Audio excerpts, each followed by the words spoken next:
नमस्कार दोस्तों, सौर एकेडमी सतना में आपका एक बार फिर स्वागत है। और आज की क्लास में हम मध्य प्रदेश के महत्वपूर्ण वस्तुनिष्ठ प्रश्नों पर चर्चा करेंगे। बहुत महत्वपूर्ण प्रश्न इसमें सम्मिलित किए गए हैं और एमपीपीएससी, पटवारी, ये सारे एग्जाम के लिए इंपॉर्टेंट हैं। तो चलिए आज की क्लास शुरू करते हैं। आज का जो पहला प्रश्न है, मध्य प्रदेश का राज्य पक्षी है। मध्य प्रदेश का राज्य पक्षी क्या है?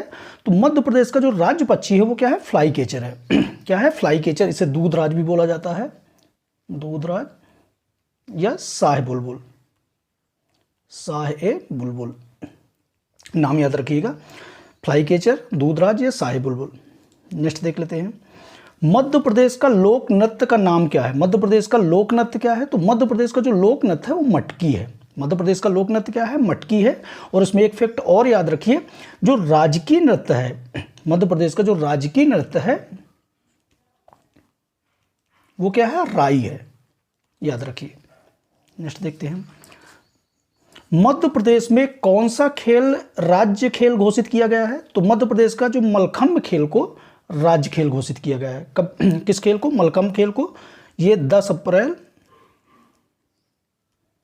2013 को घोषित किया गया था, मलखंभ को राजकीय खेल, याद रखिए। नेक्स्ट देख लेते हैं, मध्य प्रदेश का राज्य वृक्ष है। मध्य प्रदेश का राज्य वृक्ष कौन सा है? तो मध्य प्रदेश का राज्य वृक्ष जो है बरगद है। मध्य प्रदेश का राजकीय वृक्ष कौन सा है? बरगद है। और इसके अलावा इसमें और भी देख लीजिएगा, राजकीय पक्षी अभी हमने देखा दूधराज या शाह बुलबुल, फ्लाई कैचर। राजकीय पशु जो है वो बारहसिंघा है। राजकीय पुष्प जो है सफ़ेद लिली है। राजकीय नृत्य जो है राई है। राजकीय मछली जो है महासीर है। ये भी याद रखिए। सारे प्रश्न इंपॉर्टेंट है, सारे फैक्ट इंपॉर्टेंट है, इनको सभी को। नेक्स्ट देखते हैं, एक सरकारी बैंक मुद्रालय में मध्य प्रदेश के किस स्थान पर स्थित है? तो किस स्थान पर स्थित है? ये मध्य प्रदेश के देवास में स्थित है। कौन से स्थान पर? मध्य प्रदेश के देवास में स्थित है। इसकी स्थापना जो की गई थी 1974 में की गई थी। और यहाँ पर 10, 20, 50, 100, 500, 2000 आदि के नोट छापे जाते हैं।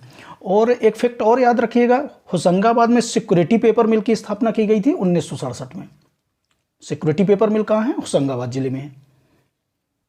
नेक्स्ट देख लेते हैं, मध्य प्रदेश से प्राप्त किस अभिलेख में गुप्त वंश को घटोत्कच वंश कहा गया है?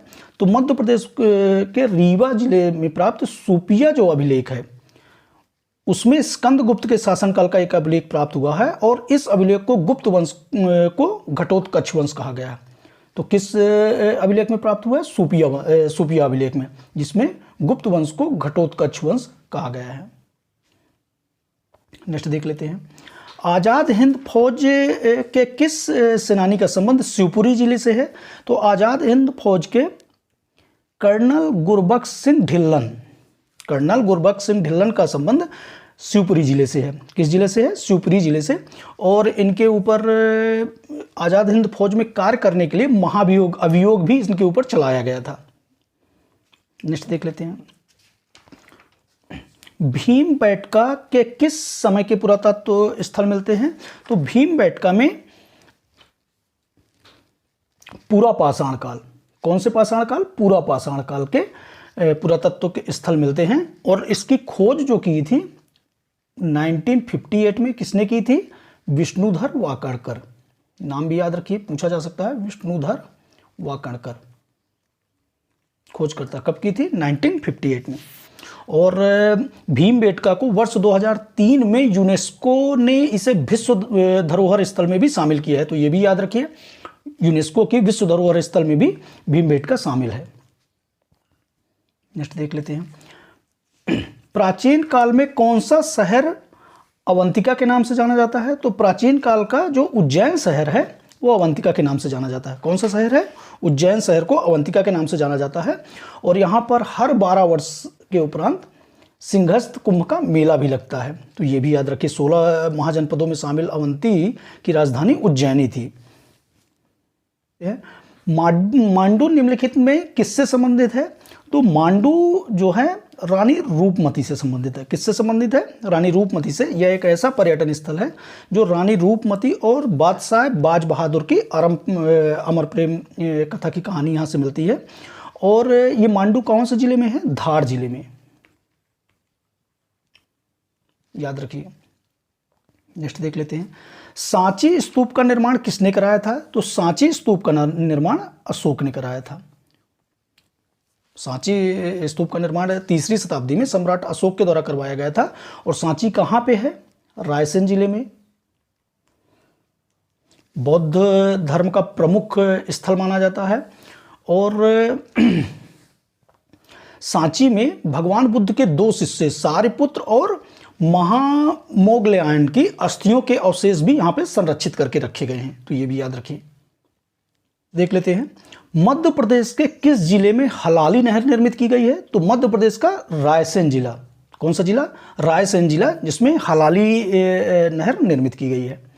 नेक्स्ट देख लेते हैं, अरावली और विंध्याचल पर के बीच कौन सा पठार है? तो अरावली और विंध्याचल के बीच मालवा का पठार है। कौन सा पठार है? मालवा का पठार। ये एक त्रिभुजाकार आकृति वाला पठार है और लावा से निर्मित पठार है। इसके पूर्व में बुंदेलखंड और उत्तर पश्चिम में अरावली पहाड़ियाँ स्थित हैं।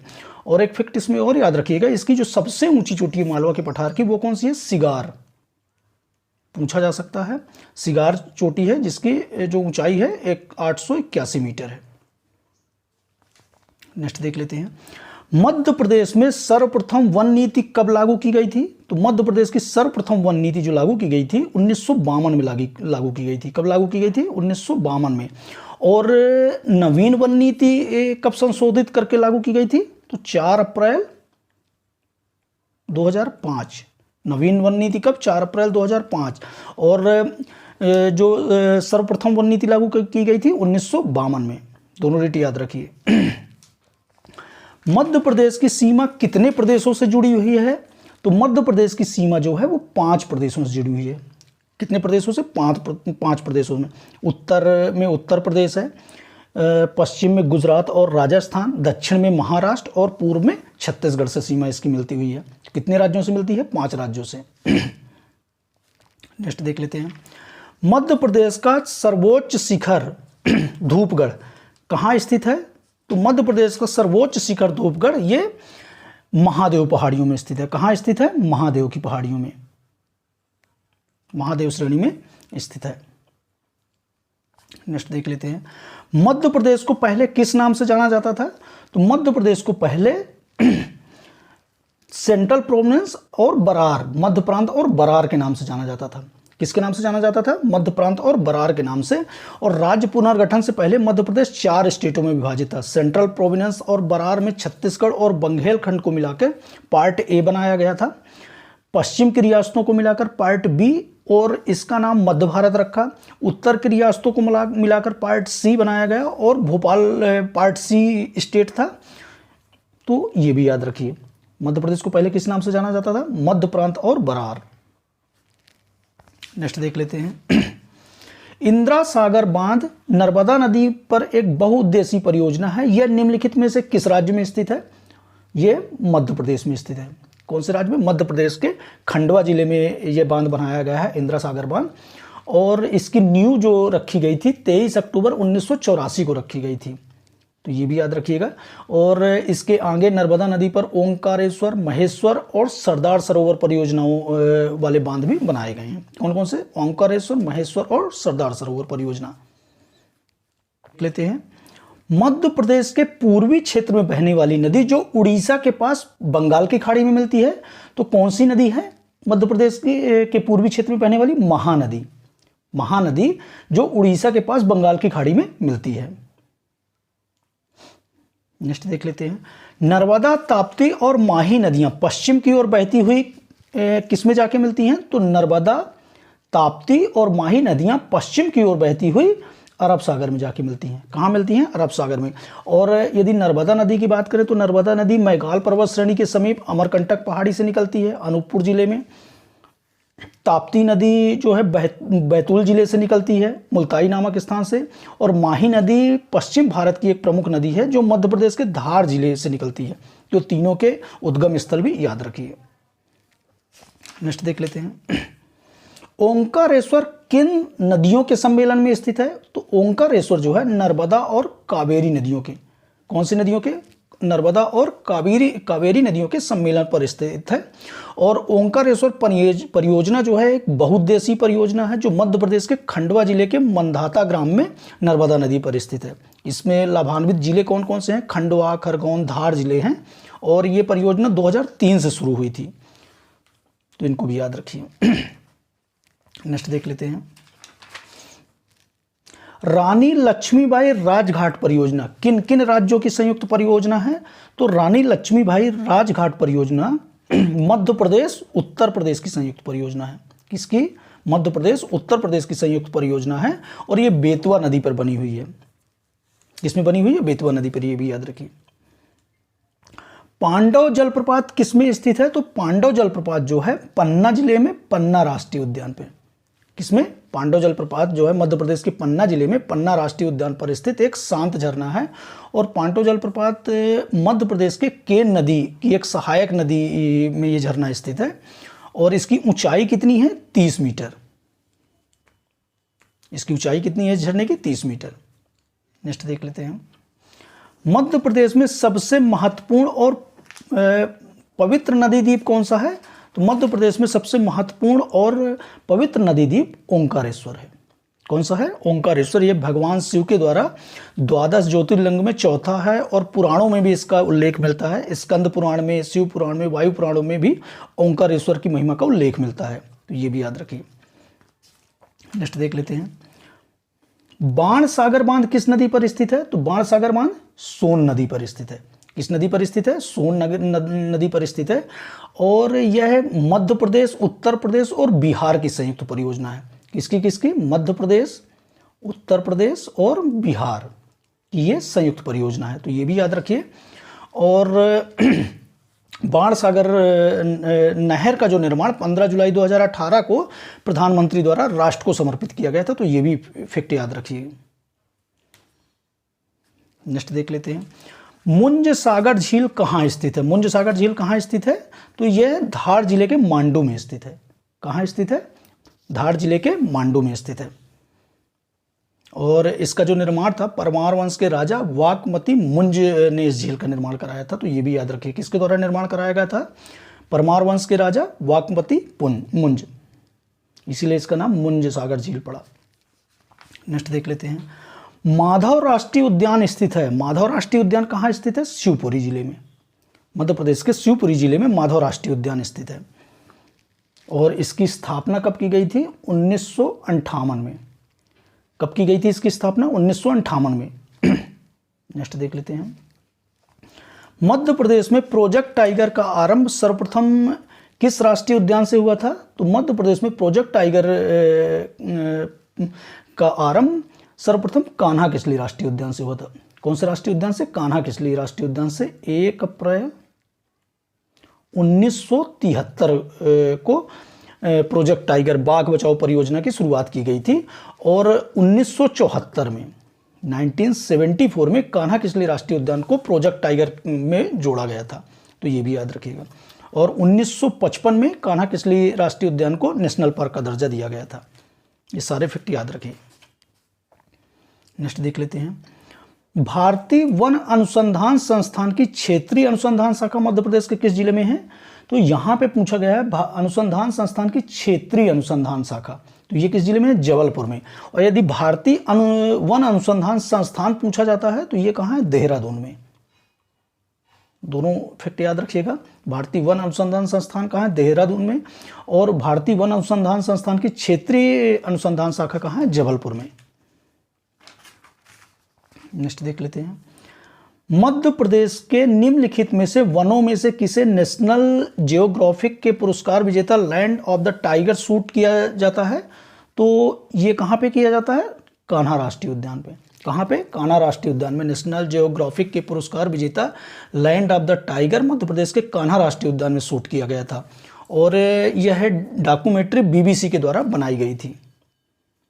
नेक्स्ट देख लेते हैं, मध्य प्रदेश का प्रथम सौर ऊर्जा संचालित हवाई अड्डा कौन सा है? मध्य प्रदेश का प्रथम सौर ऊर्जा संचालित हवाई अड्डा कौन सा है? तो ये इंदौर में स्थित देवी अहिल्याबाई होलकर हवाई अड्डा है। कहाँ पे स्थित है? इंदौर में। नेक्स्ट देखते हैं, मध्य प्रदेश में तांबा कहाँ पाया जाता है? तो मध्य प्रदेश में तांबा कौन से जिले में पाया जाता है? बालाघाट जिले के मलाज खंड। मध्य प्रदेश में तांबा बालाघाट जिले के मलाज खंड और जबलपुर में इस्लामाबाद, होशंगाबाद, ग्वालियर, सागर इत्यादि जिलों में भी पाया जाता है।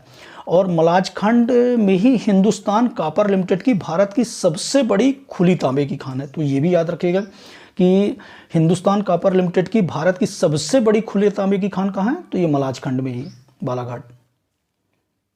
नेक्स्ट देख लेते हैं। प्रदेश का यह कोयला क्षेत्र सबसे बड़ा कोयला क्षेत्र है। तो प्रदेश का जो सबसे बड़ा कोयला क्षेत्र है ये कौन सा है? सुहागपुर कोयला क्षेत्र। शहडोल जिले के सुहागपुर कोयला क्षेत्र जो है मध्य प्रदेश का सबसे बड़ा कोयला क्षेत्र है। और दूसरे स्थान पर कौन सा है? सिंगरौली। दूसरे स्थान पर सिंगरौली है। इसका जो क्षेत्रफल है 2500 वर्ग किलोमीटर है और सुहागपुर का कितना है? 4142 वर्ग किलोमीटर, जो मध्य प्रदेश का सबसे बड़ा कोयला क्षेत्र है। दूसरे स्थान पर है सिंगरौली। नेक्स्ट देख लेते हैं। मध्य प्रदेश का पहला पवन ऊर्जा संयंत्र किस स्थान पर लगाया गया था? तो ये लगाया गया था जमगोद रानी में। कहाँ पे? देवास जिले के जमगोद रानी में प्रदेश का पहला पवन ऊर्जा संयंत्र लगाया गया था। और प्रदेश में बैतूल और शाजापुर नए पवन ऊर्जा क्षेत्र हैं, जबकि धार के जादूखोड़ा में भूसी आधारित विद्युत संयंत्र लगाया गया था। तो ये भी याद रखिएगा। यहाँ पे पूछा गया है पहला पवन ऊर्जा संयंत्र, तो देवास जिले के जामगोद रानी में। नेक्स्ट देख लेते हैं। संगीत जगत का कबीर के रूप में कौन जाना जाता है? तो संगीत जगत का कबीर किसे जाना जाता है? तो ये कुमार गंधर्व को संगीत जगत का कबीर बोला जाता है। और वे संगीत में जोखिम उठाने वाले वैसे संगीतकार थे जैसे कि अध्यात्म की दुनिया में महात्मा कबीर। तो इसलिए इन्हें संगीत जगत का कबीर बोला जाता है। नेक्स्ट देख लेते हैं। माच किस राज्य का नाट्य शैली है? तो माच जो है मध्य प्रदेश राज्य की नाट्य शैली है। और ये मुख्य रूप से मालवा वाले अंचल में ये मुख्य रूप से इसका नाट्य शैली का प्रयोग होता है। नेक्स्ट देख लेते हैं। समरांगण सूत्र की रचना किसने की थी? समरांगण सूत्र की रचना किसने की थी? राजा भोज ने। किसने की थी?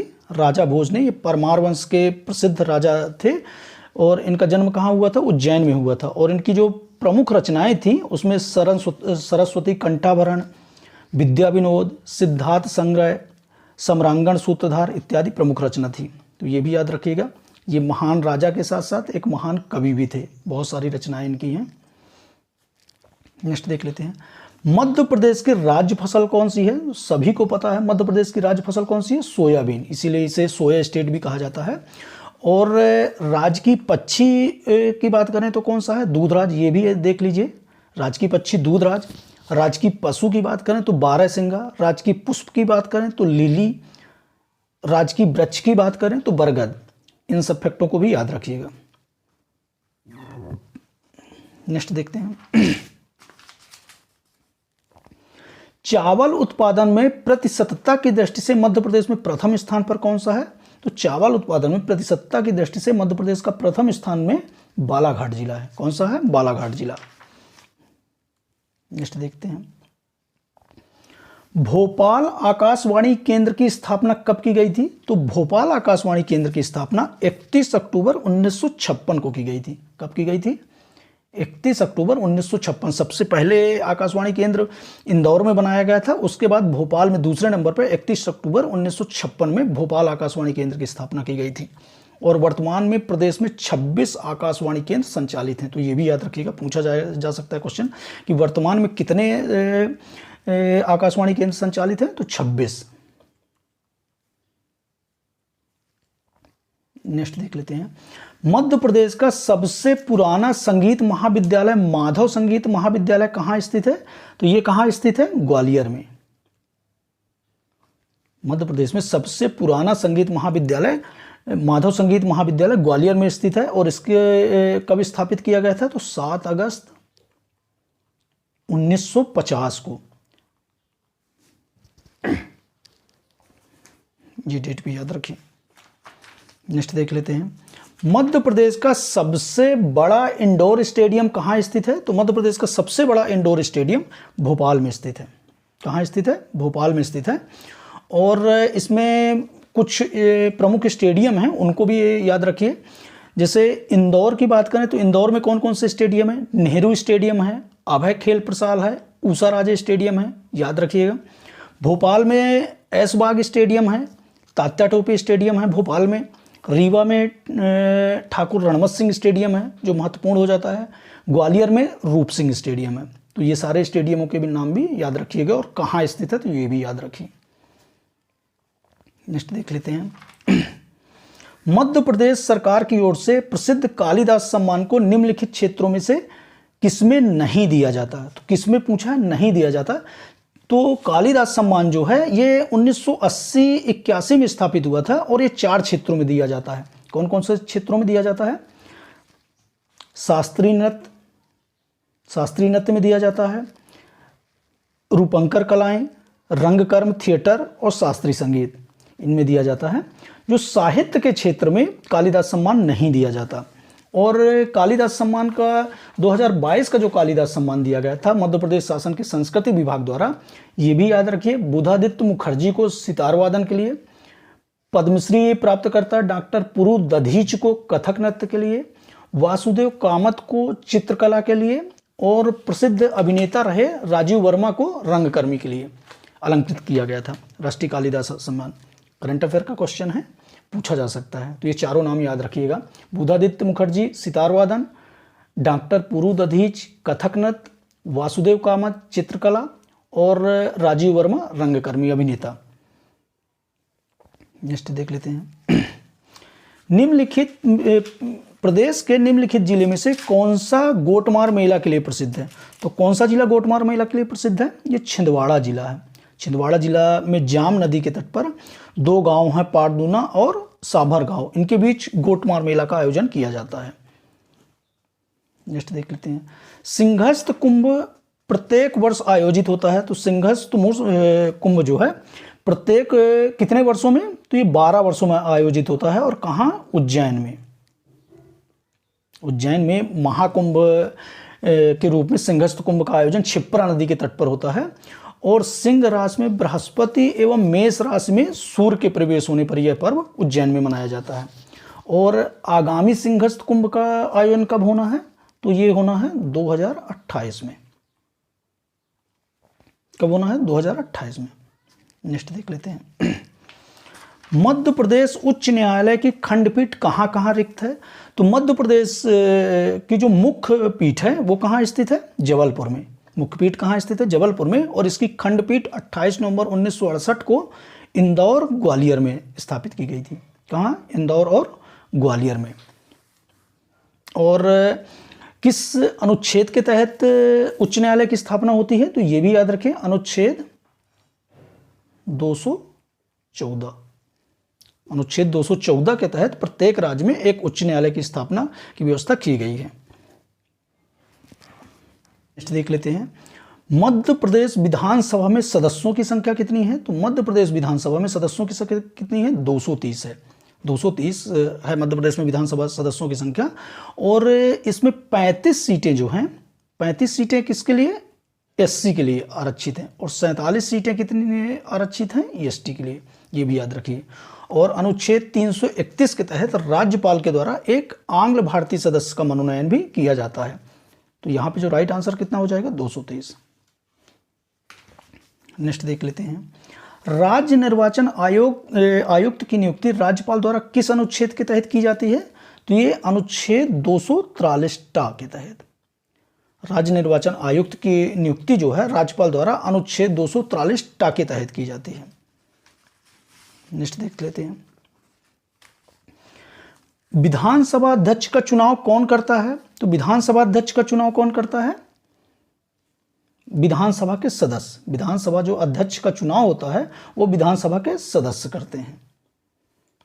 नेक्स्ट देख लेते हैं, मध्य प्रदेश उच्च न्यायालय के वास्तुकार कौन थे? तो मध्य प्रदेश उच्च न्यायालय के जो वास्तुकार थे वो हेनरी इरविन थे। कौन थे? हेनरी इरविन थे।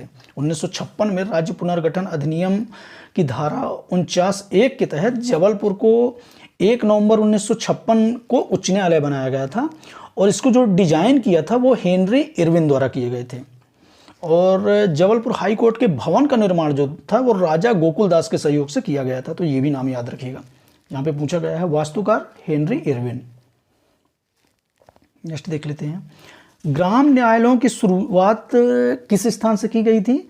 तो मध्य प्रदेश में 26 जनवरी 2001 से 223 जनपदों में 1580 ग्राम न्यायालयों की स्थापना की गई थी और ये जो शुरुआत की गई थी नीमच जिले के झांतला ग्राम, कौन से? नीमच जिले के झांतला ग्राम में 11 दिसंबर 2001, डेट भी याद रखिए, 11 दिसंबर 2001 को पहले ग्राम न्यायालय की स्थापना की गई थी। कहाँ पे? नीमच जिले के झांतला ग्राम में। नेक्स्ट देख लेते हैं, पंचायती राज संस्था का निर्वाचन किसके द्वारा संपन्न किया जाता है? तो पंचायती राज संस्था का जो निर्वाचन है वो राज्य निर्वाचन आयोग के द्वारा, किसके द्वारा? राज्य निर्वाचन आयोग के द्वारा संचालित किया जाता है। और राज्य निर्वाचन आयोग की स्थापना कब हुई थी? इसका गठन कब हुआ था? 1 फरवरी 1994। डेट भी याद रखिएगा, पूछा जा सकता है कि राज्य निर्वाचन आयोग का गठन कब किया गया था? 1 फरवरी 1994। और राज्य निर्वाचन आयोग का मुख्य कार्य जो होता है स्थानीय निकायों का चुनाव करवाना। नेक्स्ट देख लेते हैं, कौन सा किला भारत के किलों के बीच मोती के रूप में जाना जाता है? ये सभी को पता है, जो ग्वालियर का किला है भारत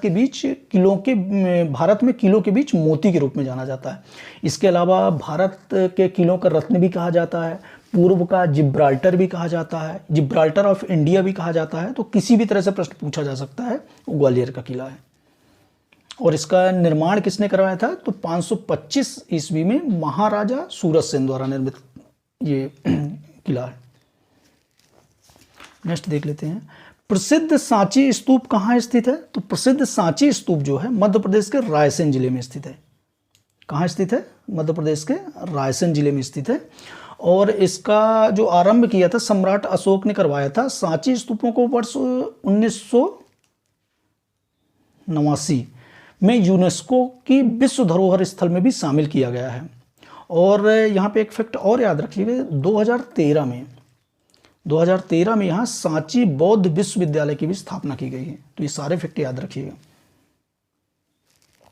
नेक्स्ट देख लेते हैं, इंदिरा गांधी राष्ट्रीय जनजातीय विश्वविद्यालय कहाँ स्थित है? तो इंदिरा गांधी राष्ट्रीय जनजातीय विश्वविद्यालय ये अमरकंटक में स्थित है, मध्य प्रदेश के अमरकंटक स्थान में स्थित है। अमरकंटक से ही नर्मदा नदी भी निकलती हैं। और इंदिरा गांधी राष्ट्रीय जनजातीय विश्वविद्यालय को भारत सरकार ने राष्ट्रीय जनजातीय विश्वविद्यालय अधिनियम 2007 के तहत के अंतर्गत बनाया था। और इसका जो 2009 में इसका क्षेत्रीय परिसर कहाँ खोला गया है? वो मणिपुर में खोला गया है। नेक्स्ट देख लेते हैं, 2016 में मध्य प्रदेश के निम्नलिखित में से कौन से विभाग बनाने वाला पहला भारतीय राज्य बना है? तो 2016 में मध्य प्रदेश आनंद विभाग, कौन सा विभाग? आनंद विभाग बनाने वाला पहला राज्य बना है, पहला भारतीय राज्य बना है। नेक्स्ट देख लेते हैं, 2011 की जनगणना के अनुसार मध्य प्रदेश का जनसंख्या घनत्व कितना है? तो 2011 की जनगणना के अनुसार मध्य प्रदेश का जनसंख्या घनत्व कितना है? 236 है। कितना है? 236 है। सर्वाधिक जनसंख्या घनत्व भोपाल का है, ये भी याद रखिए, सर्वाधिक जनसंख्या घनत्व भोपाल का है। कितना है? 855। और न्यूनतम जनसंख्या घनत्व किसका है? कितना है? डिंडोरी 94। ये दोनों डाटा याद रखिए कि सर्वाधिक घनत्व कहाँ है? भोपाल का, और न्यूनतम डिंडोरी का। और यदि भारत के जनसंख्या घनत्व की बात करें तो कितना है? 382। ये फैक्ट भी याद रखिए, भारत का जनसंख्या घनत्व 382, मध्य प्रदेश का 236। नेक्स्ट देख लेते हैं, निम्नलिखित में से कौन सी योजना मध्य प्रदेश सरकार द्वारा शुरू नहीं की गई थी? तो यहाँ पे देखें, लाडली लक्ष्मी योजना, मुख्यमंत्री तीर्थ दर्शन योजना और मुख्यमंत्री कन्यादान योजना, ये तीनों ही मध्य प्रदेश सरकार द्वारा शुरू की गई थी। जो बढ़े बेटियां थी, ये मध्य प्रदेश द्वारा नहीं शुरू की गई थी, ये भी याद रखिए। ये उत्तर प्रदेश सरकार द्वारा शुरू की गई थी। और लाडली लक्ष्मी योजना कब से संचालित है? 2007 से। मुख्यमंत्री तीर्थ दर्शन योजना 2012 से, और मुख्यमंत्री कन्यादान योजना 2009 से संचालित है। नेक्स्ट देख लेते हैं। महाराजा छत्रसाल की समाधि कहाँ है? तो महाराजा छत्रसाल की समाधि धुबेला में है। कहाँ पे है महाराजा छत्रसाल की समाधि? धुबेला में। और छत्रसाल भारत के मध्य युग के एक महान प्रतापी योद्धा थे, जिन्होंने मुगल शासक औरंगजेब से युद्ध करके बुंदेलखंड में अपना राज्य स्थापित किया था। महाराजा की भी पदवी इन्हें प्राप्त हुई थी। और धुबेला छतरपुर में एक शासकीय संग्रहालय भी है। नेक्स्ट देखते हैं। मध्य प्रदेश के प्रथम मुख्यमंत्री कौन थे? तो मध्य प्रदेश के प्रथम मुख्यमंत्री कौन थे? रविशंकर शुक्ल थे। और मध्य प्रदेश के वर्तमान मुख्यमंत्री शिवराज सिंह चौहान जो हैं वो सबसे अधिक समय तक मुख्यमंत्री पद पर रहने वाले मुख्यमंत्री हैं। तो ये भी याद रखिए, मध्य प्रदेश में सबसे अधिक समय तक मुख्यमंत्री पद पर रहने वाले कौन से मुख्यमंत्री हैं? तो शिवराज सिंह चौहान जो वर्तमान में हैं। और प्रथम मुख्यमंत्री रविशंकर शुक्ल। इस तरह से हमने महत्वपूर्ण मध्य प्रदेश के 60+ क्वेश्चनों को देखा है। और ये सारी रिवीजन क्लासेस हैं, इनको बहुत ध्यान से देखिए, बहुत सारे फैक्ट इसमें कवर किए गए हैं। इसके अलावा हम नेक्स्ट वीडियो में भी नेक्स्ट क्लास को लेके आएंगे। धन्यवाद।